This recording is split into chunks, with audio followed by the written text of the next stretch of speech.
സ്വകാര്യത ഒരു മൗലികാവകാശമാണ്. അതുപോലെ നമ്മൾ എല്ലാവരും അറിയേണ്ട മറ്റൊന്നാണ് ഇൻ്റർനെറ്റ് എന്ന് പറയുന്നതും ഒരു മൗലികാവകാശം തന്നെയാണ്. ഒരു വ്യക്തിക്ക് ഒരു കാരണവശാലും നിഷേധിക്കാൻ പാടില്ലാത്ത അവകാശങ്ങളെയാണ് നമ്മൾ മൗലികാവകാശങ്ങൾ എന്ന് പറയുന്നത്. നമ്മുടെ ഇന്ത്യൻ ഭരണഘടനയിൽ ഭാഗം 3 ആർട്ടിക്കിൾ 12 മുതൽ 35 വരെ മൗലിക അവകാശങ്ങളെ പറ്റിയിട്ടാണ് പരാമർശിച്ചിട്ടുള്ളത്. അതായത് നമ്മൾ ഇന്ത്യക്കാർക്ക് വേണ്ടി, നമ്മുടെ ഇന്ത്യയിലെ ഓരോ ജനങ്ങൾക്കും വേണ്ടിയിട്ട് നമ്മുടെ ഭരണഘടന നമുക്ക് നൽകിയിരിക്കുന്ന മൗലികാവകാശങ്ങൾ.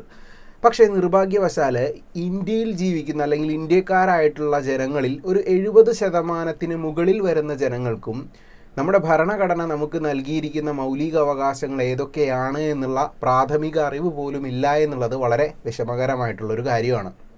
അപ്പോൾ ഈ ഒരു വീഡിയോ നിങ്ങൾ പൂർണ്ണമായിട്ടും കാണുകയാണെങ്കിൽ തീർച്ചയായിട്ടും നമ്മുടെ ഭരണഘടന നമുക്ക് നൽകിയിരിക്കുന്ന മൗലിക അവകാശങ്ങൾ ഏതൊക്കെയാണ് എന്ന് മനസ്സിലാക്കിയെടുക്കാനായിട്ട് സാധിക്കും.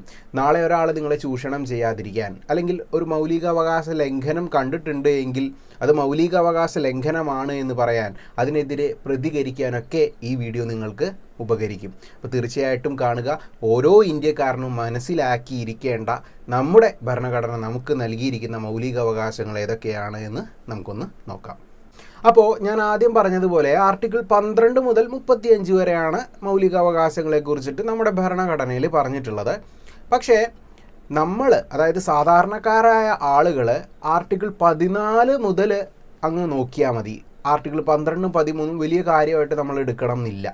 അതായത് ആർട്ടിക്കിൾ 12 പറയുന്നത് സ്റ്റേറ്റിൻ്റെ നിർവചനമാണ്. അതായത് ഭാരത സർക്കാരും പാർലമെൻറ്റും, സംസ്ഥാനങ്ങളിൽ അതാത് സർക്കാരും നിയമനിർമ്മാണ സഭകളുണ്ടെങ്കിൽ അതും, ഭാരതത്തിൻ്റെ ഭൂപ്രദേശങ്ങളിലുള്ളതോ അല്ലെങ്കിൽ ഭാരത സർക്കാരിൻ്റെ നിയന്ത്രണത്തിലുള്ളതോ ആയ എല്ലാ അധികാര സ്ഥാപനങ്ങളും സ്റ്റേറ്റ് എന്നതിൽ പെടുന്നു. അപ്പോൾ ഈ ഒരു കാര്യമാണ് നമ്മൾ ആർട്ടിക്കിൾ 12 പറയുന്നത്. ഇത് നമ്മൾ വലിയ കാര്യമായിട്ട് നമ്മൾ എടുക്കേണ്ട ഒരു കാര്യമല്ല. ഞാൻ ജസ്റ്റ് എല്ലാം പറയുന്നതിൻ്റെ കൂട്ടത്തിൽ പറഞ്ഞു എന്ന് മാത്രമേ ഉള്ളൂ.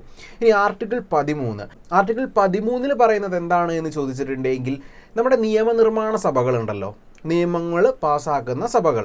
അപ്പോൾ ഈ സഭകൾ എന്തെങ്കിലും തരത്തിലുള്ള മൗലികാവകാശ ലംഘനമായ നിയമങ്ങൾ പാസ്സാക്കുകയാണ് എങ്കിൽ, അല്ലെങ്കിൽ അവർ പാസ്സാക്കുന്ന നിയമങ്ങളിൽ എന്തെങ്കിലും തരത്തിൽ മൗലികാവകാശങ്ങൾ ലംഘിക്കപ്പെടുന്നുണ്ട് എങ്കിൽ ആ നിയമം റദ്ദ് ചെയ്യാനായിട്ടുള്ള സുപ്രീം കോടതിയുടെയും ഹൈക്കോടതിയുടെയും അധികാരത്തെ പറ്റിയിട്ടാണ് ആർട്ടിക്കിൾ 13 പരാമർശിക്കുന്നത്. അപ്പോൾ ഈ 2 കാര്യങ്ങൾ നമ്മൾ വലിയ രീതിയിൽ അങ്ങ് മനസ്സിലാക്കി വെച്ചില്ലെങ്കിലും കുഴപ്പമൊന്നുമില്ല. ഇനി ഞാൻ പറയാൻ പോകുന്ന കാര്യങ്ങളാണ് വ്യക്തമായിട്ട് നമ്മൾ മനസ്സിലാക്കി വെക്കേണ്ടത്. അതായത് ആർട്ടിക്കിൾ 14 മുതൽ ആർട്ടിക്കിൾ 18 വരെ നമ്മുടെ സമത്വത്തിനുള്ള അവകാശത്തെ പറ്റിയിട്ടാണ് പറയുന്നത്. അതായത് ഞാൻ ഓരോ ആർട്ടിക്കിളും വ്യക്തമായിട്ട് ഞാൻ പറഞ്ഞ് മനസ്സിലാക്കി തരാം. ആർട്ടിക്കിൾ 14 പറയുന്നത് നിയമത്തിന് മുന്നിൽ എല്ലാവരും തുല്യരാണ്, നിയമം എല്ലാവർക്കും തുല്യ സംരക്ഷണമാണ് നൽകുന്നത് എന്നുള്ളതാണ്. ഇതാണ് ആർട്ടിക്കിൾ 14 പറയുന്നത്. എന്ന് വെച്ചാൽ എന്താണ്? നിയമത്തിന് മുന്നിൽ ഞാനോ നീയോ എല്ലാവരും, പണക്കാരനോ പാവപ്പെട്ടവനോ എന്നുള്ള വേർതിരിവില്ല, എല്ലാവരും തുല്യരാണ്. അപ്പോൾ ഇവിടെ ഒരു വ്യത്യാസമുള്ളത് ആർക്കാണ് എന്ന് വെച്ചിട്ടുണ്ടെങ്കിൽ രാഷ്ട്രപതിക്കും ഗവർണർക്കുമാണ്. അതായത് ഇവർ ഈ ഒരു സ്ഥാനത്ത് ഇരിക്കുന്ന സമയത്ത് ഇവർക്കെതിരെ ക്രിമിനൽ നടപടികൾ സ്വീകരിക്കാനായിട്ട് സാധിക്കില്ല. അപ്പോൾ ഈ സ്ഥാനത്ത് നിന്ന് അവരെ നീക്കം ചെയ്തെങ്കിൽ മാത്രമേ അവർക്കെതിരെ ക്രിമിനൽ നടപടികൾ നമുക്ക് സ്വീകരിക്കാനായിട്ട് സാധിക്കുകയുള്ളൂ. ഇപ്പോൾ രാഷ്ട്രപതിയാണെങ്കിൽ ഇംപീച്ച്മെൻറ്റ് നടത്തി രാഷ്ട്രപതിയെ പുറത്താകണം, എന്നിട്ട് മാത്രമേ അവർക്കെതിരെ ഒരു ക്രിമിനൽ നടപടി സ്വീകരിക്കാനായിട്ട് സാധിക്കൂ. ആ സ്ഥാനത്തിരിക്കുമ്പോൾ അതിന് സാധിക്കില്ല. ബാക്കി എല്ലാവർക്കും, അതായത് നമ്മൾ ഇന്ത്യയിൽ ജീവിക്കുന്ന എല്ലാവർക്കും നിയമം തുല്യ സംരക്ഷണമാണ് നൽകുന്നത്. നിയമത്തിന് മുന്നിൽ എല്ലാവരും തുല്യരാണ്. ഇതാണ് ഈ ഒരു ആർട്ടിക്കിളിൽ പറയുന്നത്. ഇനി ആർട്ടിക്കിൾ 15 എന്താണ് പറഞ്ഞിരിക്കുന്നത് എന്ന് ചോദിച്ചിട്ടുണ്ടെങ്കിൽ വിവേചനങ്ങൾ പാടില്ല എന്നുള്ളതാണ്. അതായത് മതം, ലിംഗം, അതുപോലെ ഭാഷ, അതുപോലെ താമസ സ്ഥലം എന്നിവയൊക്കെ വെച്ചുകൊണ്ട് ഒരു വിവേചനം കാണിക്കാനായിട്ട് നമ്മൾ പാടില്ല എന്നുള്ളതാണ് ആർട്ടിക്കിൾ 15 പറയുന്നത്. ഈ ഒരു ആർട്ടിക്കിൾ പ്രകാരമാണ് സ്ത്രീക്കും പുരുഷനും തുല്യത ഉറപ്പുവരുത്തുന്നത്. അപ്പോൾ ഇത് നമ്മൾ തീർച്ചയായിട്ടും ശ്രദ്ധിച്ചിരിക്കേണ്ട ഒരു ആർട്ടിക്കിൾ തന്നെയാണ്. അപ്പോൾ നിങ്ങളൊരു സ്ത്രീയാണ് എങ്കിൽ നിങ്ങൾ ചിന്തിക്കുക, അതായത് എന്തെങ്കിലും തരത്തിൽ നിങ്ങൾ സ്ത്രീയാണ് എന്ന് പറഞ്ഞുകൊണ്ട് എവിടെ നിന്നെങ്കിലും നിങ്ങളെ ഒന്ന് അകറ്റി നിർത്തുന്നുണ്ട് എങ്കിൽ നിങ്ങൾ ശക്തമായിട്ട് തന്നെ പറയുക ഇത് മൗലികാവകാശ ലംഘനമാണ്. ആർട്ടിക്കിൾ 15 പ്രകാരം വിവേചനങ്ങൾ പാടില്ല എന്നുള്ളത് നമ്മുടെ ഭരണഘടനയിൽ പരാമർശിച്ചിട്ടുണ്ട് എന്ന് നിങ്ങൾ തുറന്നങ്ങ് പറഞ്ഞേക്കുക. അതുപോലെ തന്നെ മതപരമായിട്ടോ ഭാഷാപരമായിട്ടോ ഒന്നും തന്നെ ഒരു വേർതിരിവ് കാണിക്കാനായിട്ട് പാടില്ല എന്നുള്ളത് ഈ ഒരു ആർട്ടിക്കിളിൽ പറയുന്നു. ഇനി ആർട്ടിക്കിൾ 16 പറയുന്നത് എന്താണ് എന്ന് ചോദിച്ചിട്ടുണ്ടെങ്കിൽ അത് അവസര സമത്വത്തെ പറ്റിയിട്ടാണ്. അവസര സമത്വം എന്ന് പറഞ്ഞാൽ എന്താണ്? അതായത് എനിക്കോ നിങ്ങൾക്കോ ആർക്ക് വേണമെങ്കിലും ഇന്ത്യയുടെ ഏറ്റവും പരമോന്നത സ്ഥാനമായിട്ടുള്ള രാഷ്ട്രപതിയിലേക്ക് എത്തിച്ചേരാനായിട്ട് സാധിക്കും അല്ലേ? അപ്പോൾ അതിന് വേണ്ടത് എന്താണ്? 35 വയസ്സ് പൂർത്തിയാകണം എന്നുള്ളതാണ്. അത്രയേ ഉള്ളൂ. ആ ഒരു ക്വാളിഫിക്കേഷൻ നമുക്കുണ്ടെങ്കിൽ നമുക്ക് ഇന്ത്യൻ രാഷ്ട്രപതിയിലേക്ക് എത്തിച്ചേരാം, മത്സരിക്കാം. വിജയിക്കുകയാണെങ്കിൽ നമുക്ക് ഇന്ത്യൻ രാഷ്ട്രപതിയാവാം. അപ്പോൾ ഏതൊരു വ്യക്തിക്കും, ഇന്ത്യയിലെ ഏതൊരു വ്യക്തിക്കും, അത് ഏത് സമുദായത്തിലും ആയിക്കോട്ടെ, അല്ലെങ്കിൽ പാവപ്പെട്ടവനോ പണക്കാരനോ ആരും ആയിക്കോട്ടെ, അവന് രാഷ്ട്രപതിയിലേക്ക് വരെയും എത്താനായിട്ട് സാധിക്കും. അവിടെ ഒന്നും ഒരു വിവേചനം ഉണ്ടാവില്ല. രാഷ്ട്രപതി എന്ന് ഞാൻ എടുത്തു പറഞ്ഞത് അതൊരു പരമോന്നത, ഇന്ത്യയിലെ പരമോന്നത സ്ഥാനമായതുകൊണ്ടാണ്, അല്ലെങ്കിൽ ഇന്ത്യയിലെ പ്രഥമ പൗരൻ എന്നൊക്കെ അറിയപ്പെടുന്ന ഒരു പ്രിവിലേജ് ലഭിക്കുന്ന ഒരു സ്ഥാനമായതുകൊണ്ടാണ് ഞാനത് എടുത്തു പറഞ്ഞത്. വേണമെങ്കിൽ നമുക്ക് ഉദാഹരണമായിട്ട് ഇപ്പോൾ PSC എടുക്കാം, അല്ലെങ്കിൽ UPSC എടുക്കാം, എന്ത് വേണമെങ്കിലും എടുക്കാം. അപ്പോൾ അവിടെയൊക്കെ നമുക്ക് ഇതേ തുല്യത തന്നെ ലഭിക്കുന്നു. പണക്കാരൻ പാവപ്പെട്ടവൻ എന്നുള്ളൊരു വേർതിരിവില്ല. അപ്പോൾ അവസര സമത്വം നമുക്ക് ലഭിക്കുന്നുണ്ട്. അത് നമ്മുടെ മൗലിക അവകാശമാണ്. അപ്പോൾ അത് പറഞ്ഞിരിക്കുന്നത് ആർട്ടിക്കിൾ 16 ഇനി ആർട്ടിക്കിൾ 17 പറഞ്ഞിരിക്കുന്നത് എന്താണ് എന്ന് ചോദിച്ചിട്ടുണ്ടെങ്കിൽ തൊട്ടുകൂടായ്മ, അതുപോലെ തന്നെ അയിത്ത നിർമ്മാർജ്ജനം എന്നിവയെ പറ്റിയിട്ടാണ്. അതായത് ഇതിനെക്കുറിച്ച് കൂടുതലായിട്ട് ഞാൻ പറയേണ്ടതില്ലല്ലോ.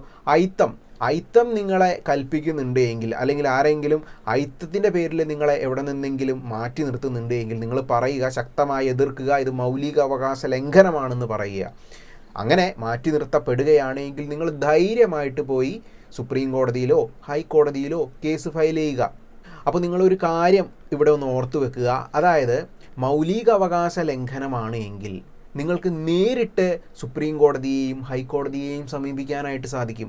മറ്റേതൊരു കേസിലും നിങ്ങൾക്ക് നേരിട്ട് പോയിട്ട് ഹൈക്കോടതിയെയോ സുപ്രീം കോടതിയെയോ സമീപിക്കാനായിട്ട് സാധിക്കില്ല. പക്ഷേ മൗലിക അവകാശ ലംഘനമാണ് എങ്കിൽ നിങ്ങൾക്ക് നേരെ പോയിട്ട് സുപ്രീം കോടതിയെ വരെയും, അതായത് ഇന്ത്യയുടെ പരമോന്നത കോടതിയാണ്, അപ്പോൾ അവിടെ പോയിട്ട് നിങ്ങൾക്ക് കേസ് ഫയൽ ചെയ്യാനായിട്ട് സാധിക്കും. നേരെ തന്നെ മറ്റൊരു കോടതിയിലും നിങ്ങൾക്ക് പോകേണ്ടതായിട്ടുള്ള കാര്യമില്ല. അപ്പോൾ നിങ്ങളത് ഓർക്കുക.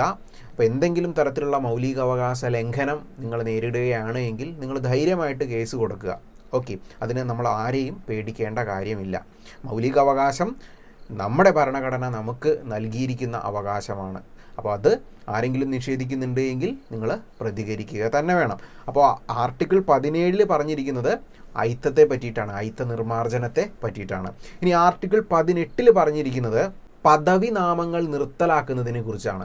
എന്താണ് ഈ പദവി നാമങ്ങൾ നിർത്തലാക്കുക എന്നുള്ളത് കൊണ്ട് ഉദ്ദേശിച്ചിരിക്കുന്നത് എന്ന് ചോദിച്ചാൽ, ഇപ്പോൾ നമ്മൾ കേൾക്കാറുണ്ട് വിദേശ ബഹുമതിയൊക്കെ ലഭിച്ചു എന്ന്. പലർക്കും വിദേശ ബഹുമതിയൊക്കെ ലഭിച്ചു എന്ന് നമ്മൾ ന്യൂസിലൊക്കെ കേൾക്കാറുണ്ട്.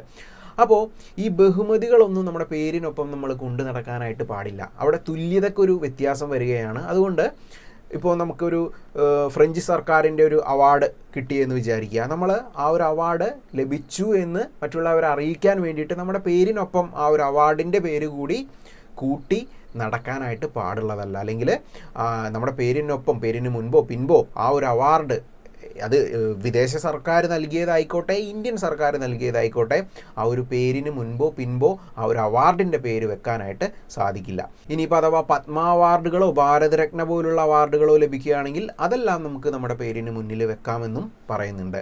ഇവിടെ മറ്റൊരു കാര്യം കൂടി നിങ്ങൾ ശ്രദ്ധിക്കുക. അതായത് നിങ്ങൾക്ക് അക്കാദമിക്കായിട്ട് ഇപ്പോൾ ഒരു ഡോക്ടറേറ്റ് ലഭിച്ചു എന്ന് വിചാരിക്കുക. നിങ്ങൾക്ക് തീർച്ചയായിട്ടും ഡോക്ടർ എന്നുള്ള ആ ഒരു പദവി നിങ്ങൾക്ക് നിങ്ങളുടെ പേരിന് മുന്നിൽ കൊണ്ടു നടക്കാനായിട്ട്, അല്ലെങ്കിൽ നിങ്ങളുടെ പേര് അലങ്കരിക്കാനായിട്ട് കൊണ്ടു നടക്കാനായിട്ട് സാധിക്കുന്നതാണ്. നിങ്ങൾക്ക് പഠിച്ച് നിങ്ങൾ നേടുന്നതാണ്, അല്ലെങ്കിൽ അക്കാദമി പരമായിട്ട് നിങ്ങൾക്ക് ലഭിക്കുന്ന കാര്യങ്ങളൊക്കെ നിങ്ങളുടെ പേരിന് മുന്നിൽ നിങ്ങൾക്ക് കൊണ്ടു നടക്കാനായിട്ട് സാധിക്കും. അതല്ലാതെയുള്ള അവാർഡുകളും കാര്യങ്ങളും ഒന്നും നിങ്ങളുടെ പേരിന് മുന്നിൽ നിങ്ങൾക്ക് കൊണ്ടു നടക്കാനായിട്ട് സാധിക്കില്ല. അങ്ങനെ നടക്കുകയാണെങ്കിൽ അത് മൗലികാവകാശ ലംഘനം തന്നെയാണ് എന്ന് ഓർക്കുക. അതുപോലെ തന്നെ മിലിറ്ററി സംബന്ധമായിട്ടുള്ള കാര്യങ്ങൾ, അതായത് നിങ്ങൾ ശ്രദ്ധിച്ചിട്ടുണ്ടാവും. അതായത് സിനിമാ സംവിധായകനായിട്ടുള്ള മേജർ രവി. അപ്പോൾ ഇദ്ദേഹത്തിൻ്റെ പേര് എഴുതി കാണിക്കുന്ന സമയത്ത് മേജർ രവി എന്ന് തന്നെയാണ് എഴുതി കാണിക്കുന്നത്. അതായത് മിലിറ്ററിയിലെ അദ്ദേഹത്തിൻ്റെ തസ്തികയായ മേജർ എന്നുള്ള ആ ഒരു കാര്യം അദ്ദേഹം മിലിറ്ററിയിൽ നിന്ന് പോന്നിട്ടും അദ്ദേഹം കൊണ്ടു നടക്കുന്നുണ്ട്. അപ്പോൾ അവിടെ അദ്ദേഹത്തിന് ലഭിക്കുന്ന പ്രിവിലേജ് എന്താണ് എന്ന് വെച്ചിട്ടുണ്ടെങ്കിൽ മിലിറ്ററി പരമായിട്ടുള്ള പദവികളും കാര്യങ്ങളുമാണ് എങ്കിൽ അയാൾക്ക് എന്താണ്, അയാളുടെ പേരിനൊപ്പം ആ പദവി കൊണ്ടു നടക്കാം എന്നുള്ളതാണ്. അതല്ലാതെയുള്ള ബാക്കി കാര്യങ്ങളൊന്നും തന്നെ നമുക്ക് കൊണ്ടു നടക്കാനായിട്ട് സാധിക്കില്ല. അപ്പോൾ ആർട്ടിക്കിൾ 14 മുതൽ 18 വരെ പരാമർശിച്ചിട്ടുള്ളത് ഞാൻ ആദ്യമേ പറഞ്ഞതുപോലെ എന്താണ്, സമത്വത്തിനുള്ള അവകാശത്തെ പറ്റിയിട്ടാണ്.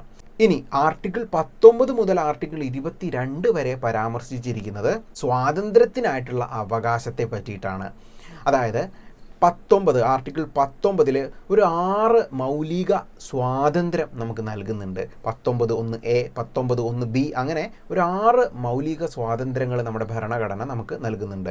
ഇത് തീർച്ചയായിട്ടും നിങ്ങൾ അറിഞ്ഞിരിക്കേണ്ടത് തന്നെയാണ്. അതിൽ ഒന്നാമത്തേത്, അതായത് 19(1)(a)യിൽ പറയുന്നത് ആവിഷ്കാര സ്വാതന്ത്ര്യം അല്ലെങ്കിൽ അഭിപ്രായ സ്വാതന്ത്ര്യത്തെ കുറിച്ചാണ്. അതായത് പത്രപ്രവർത്തനമൊക്കെ ഉണ്ടല്ലോ, ഇതൊക്കെ എന്താണ്, ഇതിൽ പെടുന്നതാണ്. 19(1)(a)യിൽ പെടുന്നതാണ്. നമുക്ക് നമ്മുടെ അഭിപ്രായങ്ങൾ തുറന്ന് പറയാനായിട്ട്, അല്ലെങ്കിൽ നമ്മുടെ സൃഷ്ടികൾ, കലാസൃഷ്ടി ആയിക്കോട്ടെ, അങ്ങനെയുള്ള കാര്യങ്ങൾ ആവിഷ്കരിക്കാനായിട്ട്, അല്ലെങ്കിൽ അത് പൊതുജനങ്ങളിലേക്ക് എത്തിക്കാനായിട്ടുള്ള നമ്മുടെ ആ ഒരു അവകാശം പറയുന്നത് 19(1)(a)യിലാണ്. അപ്പോൾ നിങ്ങൾക്ക് തീർച്ചയായിട്ടും നിങ്ങളുടെ അഭിപ്രായങ്ങൾ തുറന്ന് പറയാനായിട്ട് എവിടെയും സാധിക്കുന്നതാണ്.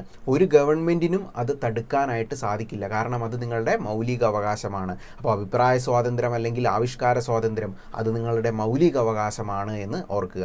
ഇനി 19(1)(b) എന്ന് പറയുന്ന ആർട്ടിക്കിൾ നമുക്ക് നൽകുന്ന മൗലിക സ്വാതന്ത്ര്യം എന്താണ് എന്ന് ചോദിച്ചിട്ടുണ്ടെങ്കിൽ സമാധാനപരമായിട്ട് അതുപോലെ തന്നെ ആയുധമില്ലാതെ സമ്മേളിക്കുവാനായിട്ടുള്ള അവകാശമാണ്. അതായത് നിങ്ങൾക്ക് വേണമെങ്കിൽ, ഞാനൊരു ഉദാഹരണം പറയാം, നിങ്ങൾക്ക് പുറത്ത് പോകണമെങ്കിൽ പുറത്ത് പോകാം. കൂട്ടുകാരൊക്കെ ഒത്ത് നിങ്ങൾക്ക് കടയുടെ മുന്നിലോ ബസ് സ്റ്റോപ്പിലോ എവിടെ വേണമെങ്കിലും ഇരിക്കാം. പോലീസുകാർ വന്നിട്ട് നിങ്ങൾ എഴുന്നേറ്റ് പോടാ എന്ന് പറഞ്ഞിട്ടുണ്ടെങ്കിൽ നിങ്ങൾ എഴുന്നേറ്റ് പോകേണ്ട കാര്യമില്ല. നിങ്ങൾ സമാധാനപരമായിട്ട് ഇരിക്കുകയാണ്, അല്ലെങ്കിൽ നിങ്ങൾ എന്താണ്, നിങ്ങളുടെ കയ്യിൽ ആയുധങ്ങളൊന്നുമില്ല എങ്കിൽ നിങ്ങൾക്ക് അവിടെ ഇരിക്കാം. യാതൊരു തരത്തിലുള്ള പ്രശ്നവും ഇല്ല. നിങ്ങൾക്ക് ധൈര്യമായിട്ട് ആര് നിങ്ങളോട് പറഞ്ഞാലും അവിടെ നിന്ന് എഴുന്നേറ്റ് പോകാനോ അല്ലെങ്കിൽ ഇവിടെ ഇരിക്കാൻ പാടില്ല എന്നൊക്കെ പറഞ്ഞാലോ നിങ്ങൾക്ക് അവിടെ ഇരിക്കാം. യാതൊരു തരത്തിലുള്ള പ്രശ്നവുമില്ല. റെസ്ട്രിക്റ്റഡ് ഏരിയയിൽ പോയിട്ടിരുന്ന് കളയരുത്. അതല്ലാതെ കുഴപ്പമില്ലാത്ത സ്ഥലങ്ങളിലൊക്കെ നിങ്ങൾക്ക് പോയിട്ട് ഇരിക്കാവുന്നതാണ്. യാതൊരു പ്രശ്നവുമില്ല. അപ്പോൾ ആരെങ്കിലും നിങ്ങളെ അവിടെ നിന്ന് എഴുന്നേറ്റ് പോകാൻ പറഞ്ഞാൽ നിങ്ങൾ പറഞ്ഞോ, നിങ്ങൾ മൗലിക സ്വാതന്ത്ര്യത്തിലാണ് തൊട്ട് കളിച്ചിരിക്കുന്നത് എന്ന്. ഓക്കെ, ഇനി അടിയന്തരാവസ്ഥ കാലത്ത് അല്ലെങ്കിൽ എമർജൻസി സിറ്റുവേഷനിലൊക്കെ ഈ ഒരു ആർട്ടിക്കിൾ, അതായത് 19 എന്ന് പറയുന്ന ആ ഒരു ആർട്ടിക്കിൾ താൽക്കാലികമായിട്ട് റദ്ദ് ചെയ്യാറുണ്ട്. ആ ഒരു സമയത്ത് നമ്മൾ ഇത് എൻ്റെ മൗലിക അവകാശമാണ് എന്ന് പറഞ്ഞുകൊണ്ട് പോയി എങ്ങും ഇരിക്കാനൊന്നും പാടില്ല. അപ്പോൾ അത് പ്രത്യേകം ഓർത്ത് വെക്കുക. ഉദാഹരണമായിട്ട് പറയുകയാണെങ്കിൽ എമർജൻസി സിറ്റുവേഷൻ ആയിരുന്നു കൊറോണ വന്ന സമയത്ത്. അപ്പോൾ നമുക്ക് പുറത്തിറങ്ങാൻ പാടില്ല എന്നൊക്കെ പറയുന്നുണ്ടായിരുന്നു. അപ്പോൾ അത് മൗലികാവകാശ ലംഘനമാണോ എന്ന് ചോദിച്ചാൽ അതെ, പക്ഷേ അത് എമർജൻസി സിറ്റുവേഷനിലാണ്. ആ ഒരു എമർജൻസി സിറ്റുവേഷനിൽ ഈ ഒരു ആർട്ടിക്കിൾ ക്യാൻസൽ ചെയ്യാനായിട്ടുള്ള അധികാരം ഗവൺമെൻറ്റിന് ഉണ്ട് എന്ന് ഓർക്കുക. അപ്പോൾ ആ ഒരു സമയത്ത് പോയിരിക്കരുത്. അപ്പോൾ അതൊന്ന് പ്രത്യേകിച്ച് ഓർത്ത് വെച്ചേക്കുക. ഇനി 19(1)(c) പറയുന്നത് എന്താണ് എന്ന് വെച്ചിട്ടുണ്ടെങ്കിൽ സംഘടനകൾ രൂപീകരിക്കാനായിട്ടുള്ള അവകാശത്തെ പറ്റിയിട്ടാണ്, അല്ലെങ്കിൽ സ്വാതന്ത്ര്യത്തെ പറ്റിയിട്ടാണ്. അപ്പോൾ നിങ്ങൾക്ക് ഒരു സംഘടന രൂപീകരിക്കണോ, നിങ്ങൾക്ക് രൂപീകരിക്കാവുന്നതാണ്. യാതൊരു തരത്തിലുള്ള പ്രശ്നവുമില്ല. ഇനി 19(1)(d) പറയുന്നത് ഇന്ത്യയിൽ എവിടെ വേണമെങ്കിലും നിങ്ങൾക്ക് സഞ്ചരിക്കാം എന്നുള്ളതിനെ പറ്റിയിട്ടാണ്. റെസ്ട്രിക്റ്റഡ് ഏരിയയിൽ പറ്റില്ല, ഞാൻ വീണ്ടും പറയുകയാണ്. അല്ലാതെയുള്ള ഏരിയകളിൽ നിങ്ങൾക്ക് സഞ്ചരിക്കാവുന്നതാണ്, യാതൊരു പ്രശ്നവുമില്ല. ഇനി 19(1)(e) പറയുന്നത് എന്താണ് എന്ന് വെച്ചിട്ടുണ്ടെങ്കിൽ ഇന്ത്യയിൽ എവിടെ വേണമെങ്കിലും നിങ്ങൾക്ക് താമസിക്കാം എന്നുള്ളതാണ്. തീർച്ചയായിട്ടും നിങ്ങൾക്കൊരു സ്ഥലത്ത് താമസിക്കണമെങ്കിൽ അത് ഇന്ത്യയിലാണ് എങ്കിൽ, അത് റെസ്ട്രിക്റ്റഡ് ഏരിയ അല്ല എങ്കിൽ നിങ്ങൾക്ക് തീർച്ചയായിട്ടും അവിടെ താമസിക്കാനായിട്ട് സാധിക്കുന്നതാണ്. ഇനി 19(1)(g) പറയുന്നത് എന്താണ് എന്ന് വെച്ചിട്ടുണ്ടെങ്കിൽ മാന്യമായിട്ടുള്ള ഏതൊരു തൊഴിൽ ചെയ്യാനും നിങ്ങൾക്ക് അവകാശമുണ്ട്, അല്ലെങ്കിൽ അത് നിങ്ങളുടെ മൗലിക സ്വാതന്ത്ര്യമാണ് എന്നുള്ളതാണ്. അപ്പോൾ നിങ്ങൾ ചിന്തിക്കുന്നുണ്ടാകും, എഫ് എന്ന് പറയുന്നത് ഞാൻ പറഞ്ഞില്ലല്ലോ, അതായത് 19(1)(f) ഞാൻ പറഞ്ഞില്ലല്ലോ എന്ന്. മനഃപൂർവ്വം പറയാഞ്ഞതാണ്. കാരണം ഇപ്പോൾ അങ്ങനെ ഒരു സ്വാതന്ത്ര്യം നമുക്ക് ലഭിക്കില്ല. കാരണം അത് സ്വത്തവകാശവുമായി ബന്ധപ്പെട്ട സ്വാതന്ത്ര്യമായിരുന്നു അവിടെ പറഞ്ഞിരുന്നത്. സ്വത്തവകാശം എന്നുള്ളത് മൗലിക അവകാശമല്ല, അത് നിയമപരമായിട്ടുള്ള അവകാശമായതുകൊണ്ട് ഈ ഒരു 19(1) എന്ന് പറയുന്ന ആ ഒരു ഭാഗം നമ്മുടെ ഭരണഘടനയിൽ അസാധുവാക്കി കളഞ്ഞിരിക്കുകയാണ്.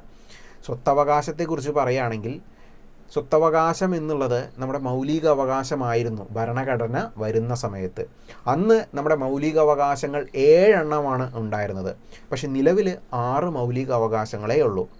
അപ്പോൾ ഈ സ്വത്തവകാശം എന്നുള്ള അന്ന് മൗലിക അവകാശമായിരുന്ന ആ ഒരു കാര്യത്തെ മൊറാർജി ദേശായിയുടെ ഗവൺമെൻറ് 1978 44-ാം ഭേദഗതിയിലൂടെ മൗലിക അവകാശങ്ങളിൽ നിന്നെടുത്ത് അതൊരു നിയമപരമായിട്ടുള്ള അവകാശമാക്കി മാറ്റി. അപ്പോൾ അത് പറഞ്ഞിരുന്ന ആ ഒരു ഭാഗമായിരുന്നു 19(1)(f). ഇപ്പോൾ നിലവിൽ അത് അസാധുവാണ്, അതുകൊണ്ടാണ് ഞാനത് വിട്ടുകളഞ്ഞത്. ഇനി ആർട്ടിക്കിൾ 20 എന്താണ് എന്ന് ചോദിക്കുകയാണെങ്കിൽ കുറ്റവാളികൾക്ക് നമ്മുടെ ഭരണഘടന നൽകുന്ന സ്വാതന്ത്ര്യത്തെ പറ്റിയിട്ടാണ് ആർട്ടിക്കിൾ 20 പറയുന്നത്. അപ്പോൾ നിങ്ങൾ ചിന്തിക്കുന്നുണ്ടാവും, കുറ്റവാളികൾക്കും സ്വാതന്ത്ര്യം ഉണ്ടോ എന്ന്. തീർച്ചയായിട്ടും ഉണ്ട്, അവർക്കും മൗലിക അവകാശങ്ങളുണ്ട്. അതിനെ പറ്റിയിട്ടാണ് ആർട്ടിക്കിൾ 20 പറയുന്നത്. അതെന്തൊക്കെയാണെന്ന് ഞാൻ ജസ്റ്റ് ഒന്ന് പറയാം. 3 തരത്തിലുള്ള അവകാശങ്ങളാണ് കുറ്റവാളികൾക്ക് ലഭിക്കാറുള്ളത്. അതെന്താണ് എന്ന് വെച്ചിട്ടുണ്ടെങ്കിൽ, ഒന്നാമത്തേത് മുൻകാല പ്രാബല്യത്തിൽ ക്രിമിനൽ നിയമങ്ങൾ പാസ്സാക്കുവാനായിട്ട് പാടില്ല എന്നുള്ളതാണ്. ഇനി ഇതിൽ തന്നെ രണ്ടാമത്തേതായിട്ട് പറയുന്നത്, അത് നിങ്ങൾ തീർച്ചയായിട്ടും ശ്രദ്ധിക്കണം. അതായത് ഒരു വ്യക്തിക്ക് ഒന്നിലധികം പ്രാവശ്യം അയാൾ ചെയ്ത കുറ്റത്തിന് ശിക്ഷ നൽകുവാനായിട്ട് പാടുള്ളതല്ല. അതുപോലെ തന്നെ മൂന്നാമതായിട്ട് പറയുന്നത്, ഒരു ക്രിമിനൽ കേസിൽ അയാൾക്കെതിരെ, അതായത് പ്രതിക്കെതിരെ അല്ലെങ്കിൽ പ്രതി എന്ന് പറയുന്ന ആൾക്കെതിരെയുള്ള തെളിവുകൾ അയാളോട് തന്നെ ചോദിച്ച് അയാൾക്കെതിരെയുള്ള തെളിവുകൾ അയാളെ കൊണ്ട് തന്നെ നൽകിക്കുവാനായിട്ട് പാടുള്ളതല്ല. അതായത് കുറച്ചുകൂടി വ്യക്തമായിട്ട് പറയുകയാണെങ്കിൽ, നിങ്ങളൊരു കൊലപാതകം നടത്തിയെന്ന് വിചാരിക്കുക. നിങ്ങൾ ആ കത്തി എവിടെയോ ഒളിപ്പിച്ചു വെച്ചു എന്ന് വിചാരിക്കുക. പോലീസുകാർ കൊണ്ടുപോയിട്ട് നിങ്ങളെ ഇടിച്ച് പിഴിഞ്ഞ് ഉരുട്ടി ആ കത്തി എവിടെയാടാ അല്ലെങ്കിൽ എവിടെയിടി എന്ന് ചോദിച്ചിട്ട് നിങ്ങളെക്കൊണ്ട് തന്നെ നിങ്ങൾക്കെതിരായിട്ടുള്ള ആ ഒരു തെളിവ് കണ്ടെടുക്കാനായിട്ട് പാടുള്ളതല്ല, അല്ലെങ്കിൽ നിങ്ങളോടത് ചോദിക്കാനായിട്ട് പാടുള്ളതല്ല. അത് മൗലിക അവകാശ ലംഘനമാണ്.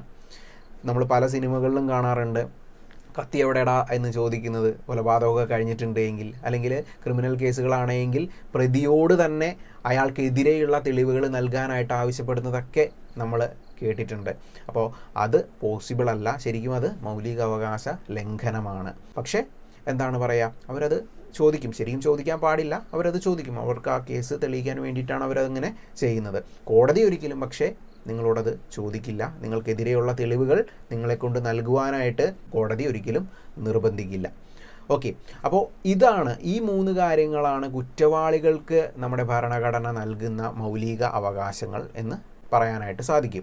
ഇനി ആർട്ടിക്കിൾ 21 അതും വളരെ പ്രധാനപ്പെട്ടതാണ്. 21 പറയുന്നത് ജീവിക്കുന്നതിനും വ്യക്തി സ്വാതന്ത്ര്യത്തിനുമുള്ള മൗലിക അവകാശത്തെ പറ്റിയിട്ടാണ്. അതായത് കുറച്ചുകൂടി വ്യക്തമായിട്ട് പറഞ്ഞിട്ടുണ്ടെങ്കിൽ, നിങ്ങൾക്കൊരു വീട് വെക്കണം, നിങ്ങൾക്കൊരു പാർപ്പിടം വേണം, അല്ലേ? നിങ്ങൾക്കത് നിങ്ങളുടെ ജീവിതവുമായി ബന്ധപ്പെട്ടൊരു കാര്യമാണ്, നിങ്ങൾക്ക് ജീവിക്കാൻ വേണ്ടിയിട്ടാണ്. അത് മൗലിക അവകാശമാണ്. നിങ്ങൾക്ക് വെക്കാനായിട്ടുള്ള ഒരു പാർപ്പിടം വെക്കാനായിട്ടുള്ള സ്വാതന്ത്ര്യമുണ്ട്. അതുപോലെ സ്വകാര്യത ഒരു മൗലിക അവകാശമാണ്. അതുപോലെ നമ്മൾ എല്ലാവരും അറിയേണ്ട മറ്റൊന്നാണ് ഇൻ്റർനെറ്റ് എന്ന് പറയുന്നതും ഒരു മൗലിക അവകാശം തന്നെയാണ്. അത് ആർട്ടിക്കിൾ 21 പ്രകാരമാണ് ഇൻ്റർനെറ്റിനെ മൗലിക അവകാശമാക്കി മാറ്റിയിരിക്കുന്നത്. അതുപോലെ പ്രശസ്തി നേടുക എന്നുള്ളത്, അതായത് ഇപ്പോൾ നമ്മൾ സിനിമ റിവ്യൂ ഒക്കെ പറയുന്ന ആറാട്ടണ്ണനെയും അതുപോലെ അലൻ ജോസ് പെരേരയൊക്കെ നമ്മൾ കണ്ടിട്ടുണ്ടാവും. അപ്പോൾ അവരൊക്കെ പ്രശസ്തി നേടാൻ വേണ്ടിയിട്ടാണ് അങ്ങനെയൊക്കെ ചെയ്യുന്നത്. അപ്പോൾ അതും ഒരു മൗലിക അവകാശം തന്നെയാണ്. അവർക്കത് ചെയ്യാനായിട്ടുള്ള അവകാശമുണ്ട്. നിങ്ങൾക്ക് വേണമെങ്കിൽ നിങ്ങൾക്കും ചെയ്യാം. പ്രശസ്തി നേടുക എന്നുള്ളത് ഒരു മൗലിക അവകാശം തന്നെയാണ്. അതിന് പ്രത്യേകിച്ച് പ്രശ്നങ്ങളും കാര്യങ്ങളും ഒന്നുമില്ല. ഇനി 21A എന്ന് പറയുന്ന മറ്റൊരു ആർട്ടിക്കിൾ കൂടിയുണ്ട്. അതുകൂടി നമ്മളൊന്ന് മനസ്സിലാക്കി വെക്കുക. അതിൽ പറയുന്നത് വിദ്യാഭ്യാസത്തിനുള്ള അവകാശത്തെ പറ്റിയിട്ടാണ്. വിദ്യാഭ്യാസം മൗലിക അവകാശമാണോ? തീർച്ചയായിട്ടും അതെ, വിദ്യാഭ്യാസം എന്നുള്ളത് മൗലിക അവകാശമാണ്. 6 വയസ്സ് മുതൽ 14 വയസ്സ് വരെയുള്ള കുട്ടികളുണ്ടല്ലോ, അവർക്ക് വിദ്യാഭ്യാസം തീർച്ചയായിട്ടും നൽകുക, അതവരുടെ മൗലിക അവകാശമാണ്. അതാണ് 21A പറയുന്നത്. പിന്നെ മറ്റൊരു കാര്യം ഞാൻ പറയാനായിട്ട് വിട്ടുപോയി. പൊതുസ്ഥലങ്ങളിൽ സിഗരറ്റ് വലിക്കരുത് എന്ന് എഴുതി വെച്ചിരിക്കുന്ന ബോർഡൊക്കെ നമ്മൾ ശ്രദ്ധിച്ചിട്ടുണ്ടാവും. ആ ഒരു കാര്യം, അതായത് പൊതുസ്ഥലങ്ങളിൽ സിഗരറ്റ് വലിക്കരുത് എന്ന് പറയുന്നത് അത് മൗലിക അവകാശമാണ്. അപ്പോൾ അവിടെ നിന്ന് ആരെങ്കിലും സിഗരറ്റ് വലിക്കുകയാണെങ്കിൽ അത് മൗലിക അവകാശ ലംഘനമാണ് എന്ന് ഓർക്കുക. കാരണം മറ്റൊരു വ്യക്തിയുടെ ജീവന് ഭീഷണിയാണ് ആ ഒരു കാര്യം, അത് മൗലിക അവകാശ ലംഘനമാണ്. അപ്പോൾ അത് ഓർത്ത് വെച്ചേക്കുക. അപ്പോൾ പൊതുസ്ഥലങ്ങളിൽ പോയിട്ട് സിഗരറ്റ് ഒന്നും വലിക്കാൻ നിൽക്കരുത്, പണി കിട്ടും. ഇനി ആർട്ടിക്കിൾ 22 നമുക്ക് വരാം. ആർട്ടിക്കിൾ 22 പറയുന്നത് നിയമവിധേയമല്ലാത്ത അറസ്റ്റിനെ പറ്റിയിട്ടും അതുപോലെ തടവിൽ പാർപ്പിക്കുന്നതിനെയൊക്കെ പറ്റിയിട്ടാണ്. അതുപോലെ ഒരാളെ അറസ്റ്റ് ചെയ്തിട്ടുണ്ട് എങ്കിൽ തോന്നുന്ന സമയത്ത് കോടതിയിൽ ഹാജരാക്കാനൊന്നും പറ്റില്ല. 24 മണിക്കൂറിനുള്ളിൽ മജിസ്ട്രേറ്റിന് മുന്നിൽ അറസ്റ്റ് ചെയ്ത ആളെ ഹാജരാക്കിയിരിക്കണം. അതല്ലെങ്കിൽ അത് മൗലികാവകാശ ലംഘനം തന്നെയാണ്. ഇനി ഇവിടെ ശ്രദ്ധിക്കേണ്ട മറ്റൊരു കാര്യം എന്താണെന്ന് ചോദിച്ചിട്ടുണ്ടെങ്കിൽ കരുതൽ തടങ്കലിനെ കുറിച്ച് പറഞ്ഞിരിക്കുന്ന ആർട്ടിക്കിളും ഇത് തന്നെയാണ്. എന്താണ് ഈ കരുതൽ തടങ്കൽ എന്ന് ചോദിക്കുകയാണെങ്കിൽ, ഒരു വ്യക്തി കുറ്റം ചെയ്യും എന്ന് ഉറപ്പുണ്ട് എങ്കിൽ അയാളെ മുൻകൂറായിട്ട് ആ കുറ്റം ചെയ്യാതിരിക്കുവാൻ വേണ്ടിയിട്ട് അറസ്റ്റ് ചെയ്യാവുന്നതാണ്, അല്ലെങ്കിൽ തടവിൽ പാർപ്പിക്കാവുന്നതാണ്. അതിനെയാണ് കരുതൽ തടങ്കൽ എന്ന് പറയുന്നത്. എത്ര ദിവസം വരെയാണ് ഒരാളെ കരുതൽ തടങ്കലിൽ വെക്കാൻ സാധിക്കുക എന്ന് ചോദിക്കുകയാണെങ്കിൽ 90 ദിവസം, കൃത്യമായി പറഞ്ഞാൽ 3 മാസം എന്നാണ് പറയുക. 3 മാസം വരെ ഒരു വ്യക്തിയെ കരുതൽ തടങ്കലിൽ പാർപ്പിക്കാനായിട്ട് സാധിക്കും. നമ്മുടെ ഇന്ത്യയിൽ തന്നെ കരുതൽ തടങ്കലുമായി ബന്ധപ്പെട്ട് അറസ്റ്റ് ചെയ്യപ്പെട്ട ആദ്യത്തെ വ്യക്തി ആരാണെന്ന് ചോദിച്ചിട്ടുണ്ടെങ്കിൽ അത് നമ്മുടെ കേരളത്തിലുള്ള മലയാളിയായ AK ഗോപാലനാണ്. അദ്ദേഹത്തെയാണ് കരുതൽ തടങ്കൽ എന്നുള്ള രീതിയിൽ ആദ്യമായിട്ട് അറസ്റ്റ് ചെയ്യുന്നത്. അപ്പോൾ ഇതൊക്കെ കരുതൽ തടങ്കലൊക്കെ ആർട്ടിക്കിൾ 22 പരാമർശിച്ചിട്ടുള്ളത്.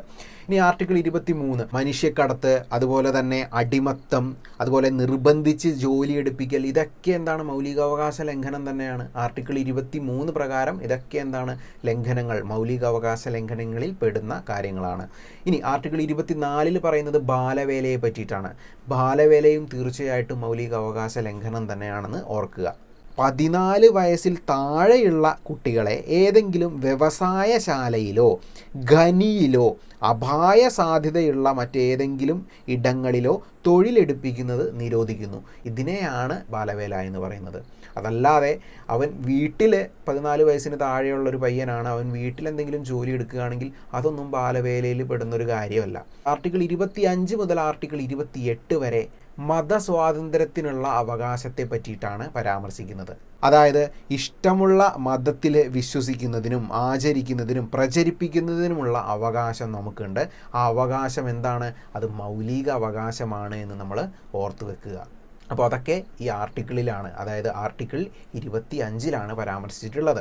ഇനി ആർട്ടിക്കിൾ 26 പറയുന്നത് മതവിഭാഗങ്ങളുണ്ടല്ലോ, മതവിഭാഗങ്ങൾക്ക് ഇപ്പോൾ ഒരു ജീവകാരുണ്യ പ്രവർത്തനം നടത്തണം, അതിന് വേണ്ടിയിട്ടൊരു സ്ഥാപനം സ്ഥാപിക്കണമെങ്കിൽ തീർച്ചയായിട്ടും അതിന് സാധിക്കുന്നതാണ്. അതാണ് ആർട്ടിക്കിൾ 26 പറയുന്നത്. ഇനി ആർട്ടിക്കിൾ 27 പറയുന്നത് ഒരു മതം പ്രചരിപ്പിക്കുന്നതിനോ അല്ലെങ്കിൽ മറ്റ് എന്തെങ്കിലും മത ആവശ്യങ്ങൾക്കോ വേണ്ടിയിട്ട് നിർബന്ധിച്ച് ഒരാളെ കൊണ്ട് നികുതി അടപ്പിക്കുവാനായിട്ട് പാടില്ല. അല്ലെങ്കിൽ പിരിവൊക്കെ നമ്മുടെ വീടുകളിലൊക്കെ വരാറുണ്ട്. അപ്പോൾ അത് ഒരിക്കലും നിർബന്ധിച്ചിട്ട് നിങ്ങളത് തരണം എന്ന് പറയാനായിട്ട് സാധിക്കില്ല. തീർച്ചയായിട്ടും നിങ്ങളതിലെ പൈസ തരണം എന്ന് പറയാനായിട്ട് സാധിക്കില്ല. അങ്ങനെ പറയുകയാണെങ്കിൽ നിങ്ങൾ പറയുക അത് മൗലിക അവകാശ ലംഘനമാണ്, അങ്ങനെ നിർബന്ധിക്കാനായിട്ടുള്ള അവകാശമൊന്നുമില്ല.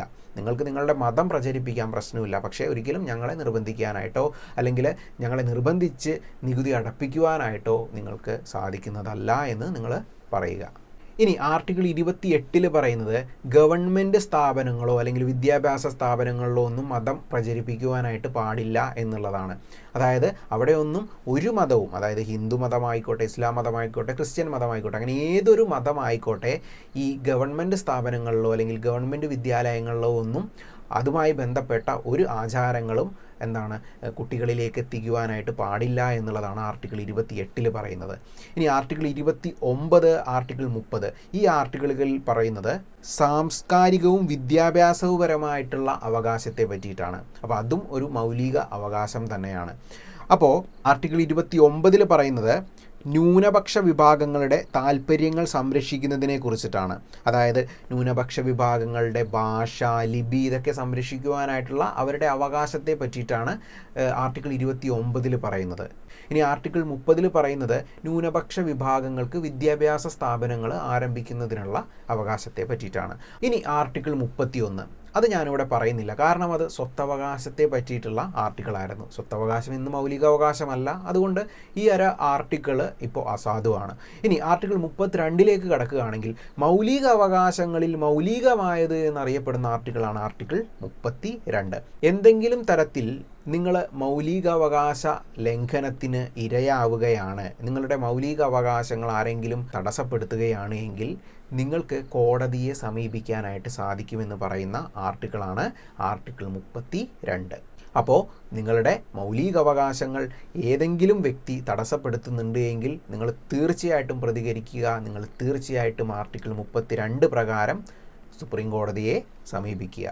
ഇനി സുപ്രീം കോടതിയെ സമീപിച്ചില്ല എങ്കിലും കുഴപ്പമില്ല, ആർട്ടിക്കിൾ 226 പ്രകാരം ഹൈക്കോടതിയെ സമീപിക്കുക.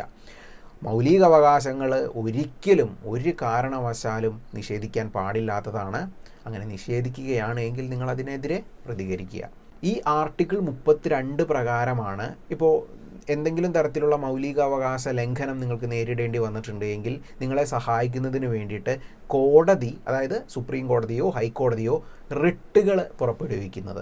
അതായത് മൗലികാവകാശ ലംഘനം നടക്കുകയാണെങ്കിൽ ആ മൗലികാവകാശ ലംഘനത്തെ മറികടക്കാൻ അല്ലെങ്കിൽ തടയാൻ വേണ്ടിയിട്ട് കോടതികൾ പുറപ്പെടുവിക്കുന്നതാണ് റിട്ടുകൾ എന്ന്. ഇനി ആർട്ടിക്കിൾ 33 എന്താണ് പറയുന്നത് എന്ന് വെച്ചിട്ടുണ്ടെങ്കിൽ, രാജ്യത്തെ സുരക്ഷാ സേനാ അംഗങ്ങളുടെ മൗലികാവകാശങ്ങൾ റദ്ദു ചെയ്യുന്നതിനും നിയന്ത്രിക്കുന്നതിനും ഗവൺമെൻറ്റിനുള്ള അധികാരത്തെ പറ്റിയിട്ടാണ്.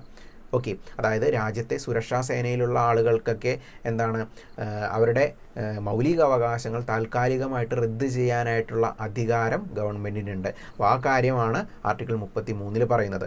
ഇനി ആർട്ടിക്കിൾ 34 പറയുന്നത്, ഏതെങ്കിലും പ്രദേശത്ത് പട്ടാളഭരണം ഉണ്ടാവുകയാണെങ്കിൽ താൽക്കാലികമായിട്ട് മൗലികാവകാശങ്ങൾ റദ്ദ് ചെയ്യാനായിട്ടുള്ള ഗവൺമെൻറ്റിൻ്റെ അധികാരത്തെ പറ്റിയിട്ടാണ് ആർട്ടിക്കിൾ 34 പറയുന്നത്. അപ്പം നമ്മൾ പട്ടാളം സിനിമ കണ്ടിട്ടുണ്ടാവും അല്ലേ, മമ്മൂക്കയൊക്കെ അഭിനയിച്ച പട്ടാളം സിനിമ. അപ്പോൾ ആ പട്ടാളം സിനിമയിൽ പട്ടാളക്കാർ വരുമ്പോൾ നാട്ടുകാരൊക്കെ പേടിച്ച് ആണ് നിൽക്കുന്നത് അല്ലേ. അപ്പോൾ അതിൻ്റെ കാരണം എന്താണെന്ന് വെച്ചിട്ടുണ്ടെങ്കിൽ, സാധാരണഗതിയിൽ അത്രയും നാൾ അവർ ജീവിച്ചതുപോലെ അവർക്ക് പുറത്തിറങ്ങി നടക്കാനോ അല്ലെങ്കിൽ അവരുടെ മൗലികാവകാശങ്ങളെല്ലാം അവർക്ക് ലഭിക്കാനോ ഒന്നും പിന്നീട് സാധിക്കില്ല. അപ്പോൾ അതാണ്, പട്ടാളം ഏതെങ്കിലും സ്ഥലത്ത് വരികയാണ്, പട്ടാള ഭരണത്തിൽ ആവുകയാണ് ഏതെങ്കിലും ഒരു സ്ഥലമെങ്കിൽ അവിടെ എന്താണ് താൽക്കാലികമായിട്ട് മൗലികാവകാശങ്ങളെല്ലാം റദ്ദ് ചെയ്യപ്പെടുന്നതാണ്. അപ്പോഴും റദ്ദ് ചെയ്യാത്ത അവകാശങ്ങൾ ഏതൊക്കെയാണെന്ന് ചോദിച്ചിട്ടുണ്ടെങ്കിൽ 20ഉം 21ഉം റദ്ദ് ചെയ്യുന്നതല്ല. ഇപ്പോൾ 19 ആർട്ടിക്കിൾ 19 പട്ടാള ഭരണമൊക്കെ വരികയാണ് എങ്കിൽ ചിലപ്പോൾ റദ്ദ് ചെയ്തേക്കാം. എങ്കിലും 20, 21 എന്നുള്ള 2 ആർട്ടിക്കിൾ ഒരു കാരണവശാലും ഒരു പൗരനും എന്ത് അടിയന്തരാവസ്ഥയുണ്ടായാലും റദ്ദ് ചെയ്യാനായിട്ട് സാധിക്കുന്നതല്ല എന്നുകൂടി നിങ്ങൾ ഓർത്ത് വെച്ചേക്കുക. ഓക്കെ, ഇനി ആർട്ടിക്കിൾ 35 പറയുന്നത് എന്താണെന്ന് ചോദിച്ചാൽ, ചില നിശ്ചിത മൗലികാവകാശങ്ങൾ പ്രാബല്യത്തിൽ വരുത്തുന്നതിനായിട്ടുള്ള നിയമനിർമ്മാണ അധികാരം പാർലമെൻറ്റിന് മാത്രമേ ഉള്ളൂ, സംസ്ഥാന നിയമനിർമ്മാണ സഭകൾക്കില്ല എന്നുള്ളതാണ് ആർട്ടിക്കിൾ 35 പറയുന്നത്. അപ്പോൾ ഇത്രയും ആർട്ടിക്കിളുകൾ, അതായത് ആർട്ടിക്കിൾ 12 മുതൽ 35 വരെയുള്ള ആർട്ടിക്കിളുകളിൽ പറഞ്ഞിരിക്കുന്ന മൗലികാവകാശങ്ങൾ എന്തൊക്കെയാണെന്ന് ഞാൻ കൃത്യമായിട്ട് നിങ്ങൾക്ക് പറഞ്ഞ് മനസ്സിലാക്കി തന്നിട്ടുണ്ട്. ഇതുകൊണ്ട് തീരുന്നതല്ല, തീർച്ചയായിട്ടും ഇതിനുള്ളിൽ ഓരോ ആർട്ടിക്കിളുകളുടെയും ഉള്ളിൽ ഒട്ടനവധി വേറെ ആർട്ടിക്കിളുകളും, അതായത് AB എന്നൊക്കെ തിരിച്ചുകൊണ്ട് എന്താണ് സബ് ആർട്ടിക്കിളുകളും എല്ലാം ഉണ്ട്. പക്ഷേ അതൊക്കെ നമുക്ക് പറഞ്ഞിട്ടുണ്ട് എങ്കിൽ ഈ ഒരു വീഡിയോയുടെ ലെങ്ത്ത് ചിലപ്പോൾ ഒരു 3-4 മണിക്കൂറൊക്കെ ആയിട്ട് നീണ്ടു പോയേക്കാം. അപ്പോൾ താൽക്കാലികമായിട്ട് ഒരു പ്രാഥമിക അറിവ് അല്ലെങ്കിൽ അത്യാവശ്യം വേണ്ട അറിവ്, അങ്ങനെ തന്നെ പറയാം, പ്രാഥമികം എന്നല്ല, അത്യാവശ്യം വേണ്ട അറിവ് നമ്മുടെ മൗലിക അവകാശങ്ങളെക്കുറിച്ച് നിങ്ങൾക്ക് മനസ്സിലാക്കി തരാനായിട്ട് ഈ വീഡിയോന് സാധിച്ചിട്ടുണ്ടാകും എന്ന് ഞാൻ വിശ്വസിക്കുന്നു. തീർച്ചയായിട്ടും ഈ വീഡിയോ നിങ്ങൾക്ക് ഉപകാരപ്പെടുന്നതായിരിക്കും. ഓക്കെ, അപ്പോൾ എന്താണ്, മറ്റൊരു വീഡിയോയിൽ ഇനി നമുക്ക് വീണ്ടും കാണാം.